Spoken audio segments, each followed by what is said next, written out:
A Padilha cobrou bonito. Ai, gente, para, né? Padilha só sabe cobrar bonito. Tem uma coisa que eu sempre digo, que é o seguinte. Quando alguém faz alguma coisa pra mim, eu não faço nada. Eu simplesmente compro a minha pipoquinha, estouro a minha pipoquinha e como a pipoquinha, sem mais nada, porque a gente tem que emagrecer, tudo bom? E aí, gente, só observo, porque assim, se eu for fazer qualquer coisa, não vai chegar nem aos pés do que a Maria Padilha é capaz de fazer. Então, pra quê, né? Pra quê? Deixa o mestre agir. O mestre sabe cobrar. Eu cobrando, eu sou uma mera mortal, entendeu? Não é tão belo, tão assim, sabe? Porque assim, é uma cobrança gourmet, entendeu? Uma cobrança gourmetizada, quando você deixa a entidade fazer a função dela. Especialista. Então, vamos aqui apreciar, né? Pra que você saiba do que eu estou falando. Não tenho nem ideia do que tá escrito no relato, tudo bom? Boa noite, Pérola. Me chamo Tiago, e há dias sinto uma intuição que deveria te escrever. O relato que vou contar diz respeito à minha mãe.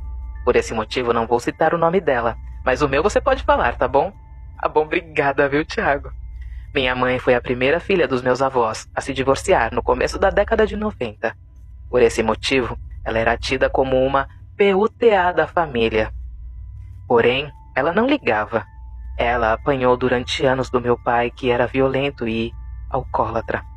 Eles moravam no sítio, então ela tinha que ir para a roça colher algodão, comigo, que era bebê, e minha irmã, que na época tinha por volta de 2 anos. Enquanto meu pai ia para bailes, bares e fazia filhos com metade da cidade. Até que a minha mãe se cansou. Pegou eu e minha irmã e nunca mais voltou para aquele lugar. Recomeçou a vida. Como ela tinha feito magistério quando era solteira, conseguiu aulas na cidade dos meus avós, e para lá nós fomos.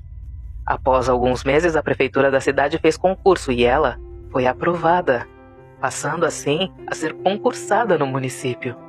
Ela é muito comunicativa, expansiva e bonita, e logo ela foi convidada a assumir a gerência da agência do Cine da cidade, pois ela começou a fazer amizades com políticos e pessoas influentes do meio.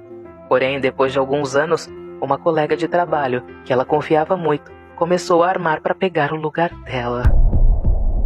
Conseguiu. Minha mãe teve que voltar a ser professora municipal. Com isso, nosso padrão de vida reduziu, e como a minha mãe tinha financiado o carro, entre outras dívidas, tivemos que voltar a morar com nossos avós. Pérola, nessa época eu achei que a minha mãe fosse morrer. Eu tinha uns 10 anos, mas consigo me lembrar bem. Ela entrou em depressão, só emagrecia, sem motivo aparente. Sua aparência era de doente, além de algumas humilhações que ela tinha que passar na casa dos meus avós para que eu e minha irmã tivéssemos um teto. Até que uma vizinha, vendo ela nessa situação, falou: "Eu vou te levar em um lugar, porque eu tô vendo você definhar e você vai acabar morrendo." Essa vizinha levou ela num centro de umbanda que tinha na cidade e que até então julgávamos ser uma coisa do capeta. Foi lá que a minha mãe recebeu ajuda. Lá foi constatado que aquela colega de trabalho havia feito magia negra para destruir a minha mãe. Fizeram tudo o necessário para levantar a minha mãe, e em menos de um ano nossa vida mudou novamente. Minha mãe voltou a ser lutadora. Nos batizamos na Umbanda pelo Caboclo Sete Flechas, e minha mãe passou a desenvolver sua mediunidade. Depois de 2 anos, nos mudamos de cidade novamente, e minha mãe colocou uma empresa. Acredito que seja abriu uma empresa, né? Estava tendo muito lucro, porém estava tirando trabalho de muitos advogados de lá, pois era uma empresa de resolução de dívidas de empresas. Ela ganhou muito dinheiro, porém, mais uma vez, as pessoas se uniram e armaram para ela. Gente do céu, mas vou te falar. Eu tô sem palavra, povo.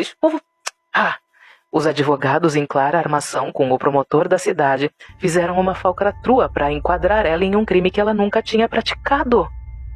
E conseguiram colocar ela na cadeia no dia 23 de dezembro. Detalhe, uma semana antes eu sonhei que ela estava sendo presa. Pérola, foram os piores dias das nossas vidas. Eu tinha 14 anos e minha irmã 16. Minha mãe ficou 17 dias na cadeia e nós, sozinhos, sem amparo legal de nada. Após o recesso do judiciário, o desembargador mandou que anulassem a prisão dela e ainda obrigou o Ministério Público a anular o processo por fraude processual. Após ela sair da prisão, perdemos tudo novamente, pois a cidade era de médio porte e ninguém mais levava trabalho para a empresa resolver. Nesse tempo, eu entrei em uma sala de bate-papo do UOL, me passando pela minha mãe. Ué? Pois eu sabia que ela sentia muita falta de ter alguém. E comecei a conversar com um homem. Depois Ai, meu Deus. Eu não acredito que você fez isso. Depois passei para minha mãe. Resultado, ela se casou com esse homem que foi um anjo em nossa vida. A gente está contratado como cupido. Vamos lá. Quem precisar, gente, de um companheiro, gente, contrata o Thiago. Porque olha, sério mesmo, Thiago. Ela se casou e ele foi um anjo na nossa vida. Cara, você é uma pessoa que não existe, gente. Ambos lutaram juntos para se reconstruir. Ele era farmacêutico e resolveu fazer faculdade de Direito junto com ela. Eu acho que ele só quis fazer para que ela pudesse se animar. Ambos se formaram.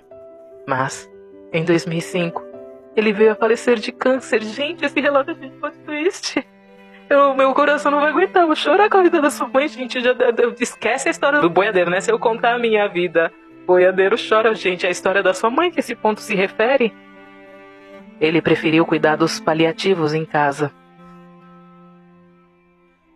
Bom, peraí. Mas em 2005, ele veio a falecer de câncer. Ele preferiu cuidados paliativos em casa. E foi lindo, Pérola. Cuidamos dele. Nos despedimos e ele conseguiu deixar minha mãe amparada financeiramente. Segundo ela, ele foi o único amor na vida dela. No meio disso tudo, minha mãe sempre continuou com seu contato com a Umbanda, suas orações. Recebia Preto Velho e a Pombagira, que nos disse: minha filha já sofreu muito nessa vida. Daqui em diante eu cuidarei de tudo. Quem fez pra ela vai pagar tudo. Prestem atenção, que as notícias chegarão. Pérola. Ficamos sabendo que aquela amiga do começo do relato, sabe? Ficou completamente louca. Perdeu a casa. Um de seus filhos está preso por tráfico e ela vive à base de remédios dia e noite. Eu falei que a Padilha cobra bonito, gente. Sabe? Ela cobra pegando assim sem... O promotor que armou para minha mãe teve um câncer muito agressivo que em menos de 3 meses faleceu. Alguns advogados que sabíamos que tinham feito coisas contra ela perderam o direito de advogar. Alguns estão respondendo o processo com o risco de serem presos. Também eles incriminaram a sua mãe, que era inocente. Então eles caíram em investigação depois que o Ministério Público foi acionado. Dá ruim, gente, dá ruim. A pombagira dela? Maria Padilha das Almas. Hoje, Pérola, minha mãe é uma mulher muito forte e realizada. Se casou com um francês. Passa 6 meses no Brasil e 6 meses na França. Ambos aposentados. O marido a ama muito e cuida dela como ninguém. Ela nunca mais deixou os seus guias de lado. Ela tem uma força mental muito grande. Tudo que ela fala acontece. E eu sou muito grato a Deus e a Padilha por sempre ter cuidado e amparado a gente nos momentos mais difíceis. Me tocou de novo um relato assim, nossa, porque todas as vezes que a vida estava dando certo, ela recebia uma grande rasteira e levantava de novo. E ela quase morreu, mas ela levantou de novo e no meio tempo a Umbanda salvou ela. Cara, que lindo o seu relato. Muito obrigada por ter mandado, muito lindo. Espero que tenha trazido esperança para quem precisa. Para quem já perdeu várias oportunidades na vida e que por isso pense que não vale a pena tentar mais uma vez. Beijos, Thiago. Você é o melhor cupido que eu conheço na minha vida. Obrigada por mandar a sua história. Chorei. Não dá pra completar o resto do ponto porque não é o fato dessa história. Beijos.